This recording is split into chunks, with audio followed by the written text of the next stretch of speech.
Hey, how's it going, guys? Today we're going to take a look at writing a song on the ukulele. So I'm getting ready to record a new album, so songwriting is really at the front of my mind right now, and I thought it'd be a good idea to pass that along to you. A lot of my students come to me, especially after they've been playing for a little while and they've been learning songs, and they say, hey, I want to write my own song, but how do I do that? I don't know. I have lyrics, or maybe I have a few chords. How do I put that together and make it into a song? So luckily, I have a little background in writing songs. I've written a few over the years, and I can share some knowledge with you about writing a song. So we're going to go through a couple methods that I found to be pretty productive for writing a ukulele tune. So get tuned up, and let's check it out. So the first scenario that I encounter with a lot of my students is you have some lyrics, you maybe have a song idea, but you don't know how to put the music to it. So first thing you need to do, maybe, is pick up one of these. Pick up a song book, so that you can start organizing your lines, because you never know when a good song lyric is going to come to you. So it's always good to have this handy, especially when you're traveling or any situation where, you might find yourself getting creative. So first things first, have a place to put your lyrics. Now, once you have those lyrics, and maybe they're not lyrics yet, maybe it's a poem, maybe it's just a couple spare lines, I think one of the first things you should do is try to organize that. Figure out what your sections are. Is there a verse? Is there a chorus? Is there a hook? Is it a bridge? Is it an intro? We're going to talk a little bit more about these in the next method, but start organizing as you have lyrics. And that's where we're going to launch into putting music with the lyrics. And here's how we're going to do it. So typically how I like to start writing a song is with the music, because music will inspire me to write lyrics. So let's say I'm just sitting down watching TV, playing my uke, and I come across a little sequence of chords. Maybe I took those chords from another song that I had learned earlier. Maybe I just took a couple chords that I know and started strumming them. I've got these couple chords here, and I'm just aimlessly strumming.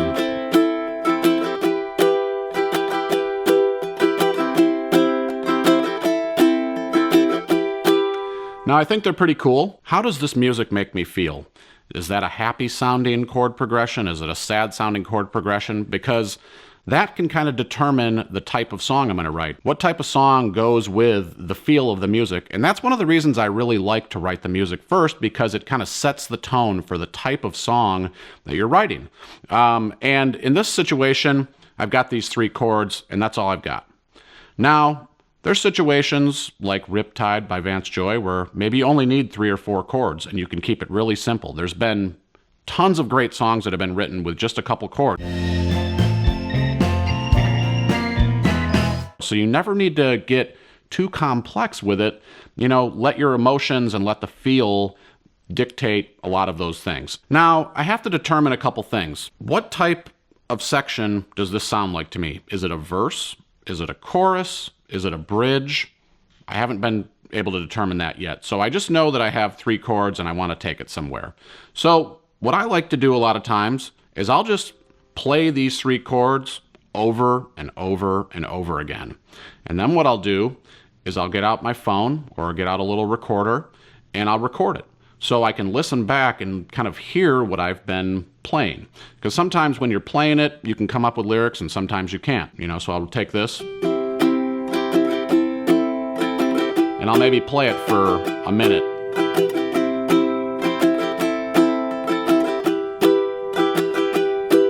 Now from there, to get to the lyrics, there's a little important step in between, and that's creating a melody. I'll try to come up with a little melody with my voice that fits with this chord sequence. So I'm just going to try something here because I don't really know. I just made this up. So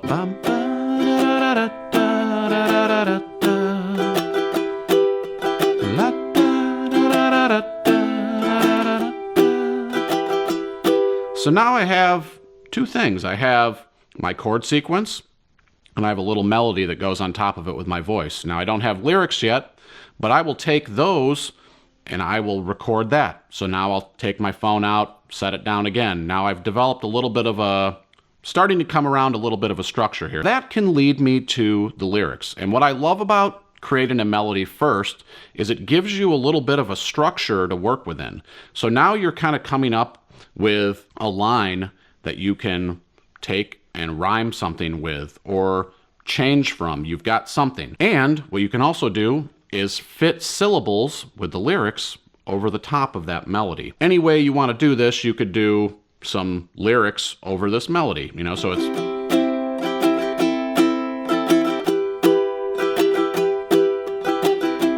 I was sitting on the couch, watching Netflix with my friends.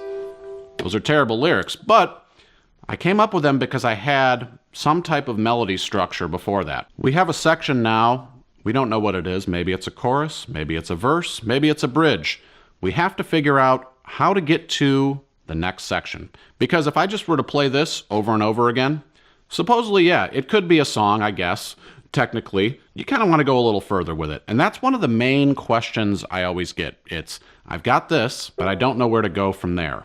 So here is how you figure out where to go. I've determined now these three chords that I'm playing are C, A minor, and E minor. Now they fit nicely together. Maybe you just made those up to go together, or maybe you had an intention set that you wanted to play those three chords. But how do you determine the next chord you're going to go to? How do you get that chord change to happen that lifts you into a new section, that really sets a line that says, this is my chorus, this is my hook, this is the message I'm trying to get across to the listener? Well, something I like to use is a key chord chart.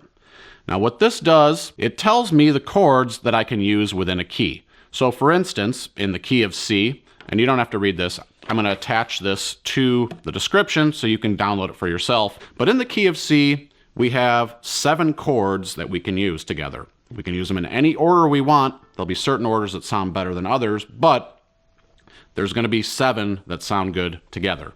So in the key of C, we have no sharps or flats. So it makes it really easy for us. So we have the C chord, and we just go up the alphabet. We have a D minor chord. We have an E minor chord.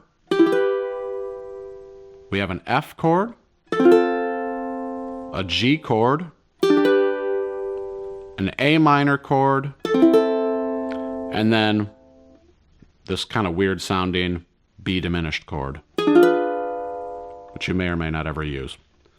So those are the chords that you have available to you. In our first section, we looked at C, A minor, E minor.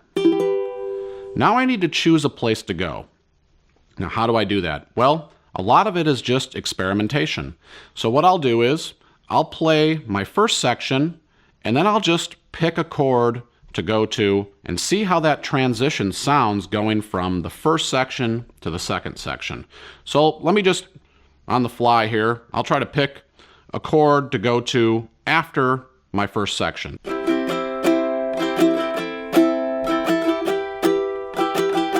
I got my C, A minor, E minor. Now I'm going to try to go to an F chord. Ooh. To a G, to an A minor, back to a G. Now that could work out to be pretty cool. Maybe that becomes your chorus. Maybe it becomes a bridge. There's no set rules. These are just kind of guidelines and parameters that you can work underneath that'll really help you. But you might have your own method here that works as well. But for now, we're going to say that the B section starts on an F. So we have now 2 sections. The second section, we need a melody for. Now I'll just take and I'll solely play that second section and try to develop a new melody. Now you kind of want to vary it from your first section. You don't want to keep that. So maybe when you get to this F chord for section 2, you stretch out the melody a little bit. That's something you commonly would hear in a hook. You'll hear a phrase that they really draw out to give it that anthemic sound and really make it a chorus or a hook, something that's going to grab the listener's ear. And also lift the song. A chorus a lot of times is a lifting section, and that's why it grabs your ear, because you're actually feeling the movement of the music go up. Listen to this again, and just listen for the lift that I've created with these chords. And I'm playing the verse.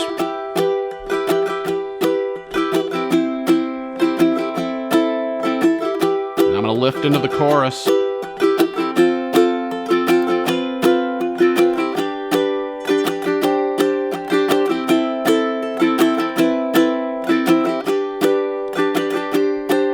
I think that sounds pretty good together. Now, we could go and develop a melody over that. And that's something, maybe take a moment on your own here, pause the video, and write down a section. Pick any chords from the key of C, put them together, and just label it Section A. Now take another group of chords and label it Section B, and write those down. And just play around with it. Maybe you need to change the order of the chords. Maybe you need to flip some of the chords around, try a minor instead of a major. There's a lot of different things you can do. But start to explore, start to experiment. That's the part I just love about writing songs is, a lot of times there's no rules. When you're learning a song, you kind of have to play within the parameters of that song. When you're writing your own songs, you make the rules.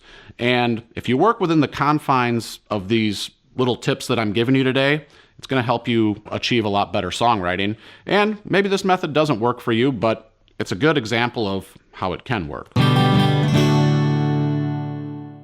All right, now there's method 3. And that method is take everything I just said, all of the things about structure, verse, chorus, all this craziness, take it right out the window. You don't need it. Because there's some times where you just want to write a song, you sit down, you've got a whole slew of lyrics, it comes together, you didn't have to think about structure, you didn't have to think about story, you just really wrote from your heart, in the moment, captured it, recorded it, loved it, released it, and it worked. And that happens. That happens a lot. But it might not happen for you. So I just wanted to mention that sometimes it's okay to just write from an emotional place, write something that you're feeling in the moment, and don't worry about organizing it. Don't worry about structuring it. Don't worry about any of the stuff I talked about. And I know it's counterintuitive to everything I said, but sometimes that works. So I just wanted to lend that to you as another option, because some people are just an emotionally driven writer, and that's okay. If that's the way you like to do it, I want to help everybody write songs, so I wanted to give you guys a little broad spectrum of how you can write songs and how I like to write songs. All right, so you have a verse, you have a chorus, and now you have some lyrics and a melody. Now, something I want to mention, because this is something I passed over a lot as I was learning to write songs, and I've been writing songs for quite a long time. And when I was first writing, I thought whatever I wrote at that moment and that emotion and that feeling had to be set in stone, because that's how I was feeling at the time and I couldn't change it. But what I realized after doing a lot of writing and recording over the years is that sometimes you can make those lyrics better. You can take something that you wrote and maybe find a better way of saying it, maybe find a better way of rhyming it. And it's okay to redraft your lyrics. It's okay to redraft your chords. If you want to go back and find a different chord progression that maybe works better, you can do that too. Or maybe you just want to stick with it, and that's okay. But sometimes with the exploration, you can find new channels, new portals to go into with your songs. And I know this is something John Mayer did a lot, and I'd say he's probably one of the better songwriters of our time, is he would sometimes write a section of his song, and then it would become a whole new song, because he took that redraft, something that he found that was cool, and he would take it and make it its own little song later on. So that's just something I wanted to mention, because it's something I've experienced in the past. So don't be afraid to edit your lyrics, redraft them, find synonyms, find little different nuances and ways of saying things that make it better. You can always improve, and then eventually you got to come to grips with it and record it. And that's not to say that you can't edit it after that, but once it's recorded, you kind of want to have it all put together. So that's just a little tip there. That's okay to redraft and edit your lyrics. You want to create a story. People love stories. Do you watch movies? Do you watch TV shows? What wraps their fingers around your heart? Stories. Because we all have them, we all live them. And songs are a perfect example of a story. I want you to think about this. I want you to think about, what is the story? What is the theme? Who are the characters? These are all things we did when we were in school and we were writing, our young authors' stories and things like that. We developed plots. It's the same thing with songs. Is your theme a school bus? Describe the school bus. What does it look like? What does it feel like? What does it sound like when it's driving by? Think about all those little things as you go and write songs. Those are the things that the listener can associate with, and ultimately it makes them listen. Don't be afraid that, your creative energy that's coming out of you has to be this, big emotional element that has no structure to it. It's okay if you think about it in a little bit of a structure with organization and a story element to it. That is all I have for you today. If you guys have any questions, if you like this video, if you want more videos like this, leave comments below. We'll talk about it. We'll have a conversation. We'll talk more about songwriting. But I think songwriting is one of the coolest things you can do when you're playing ukulele. It's finding that creative outlet. That makes me feel amazing inside when I've written something. It really puts me on my tiptoes. I don't know. It just gives me a little pep in my step as I'm walking through the day after I've written a song, because I feel like it's a therapeutic exercise in getting things and emotions out of yourself that the ukulele can do. And if you want to print out any of the materials I mentioned, they're all going to be available at allforuke.com. We have lots of cool stuff there for you to check out. I'll see you guys next time.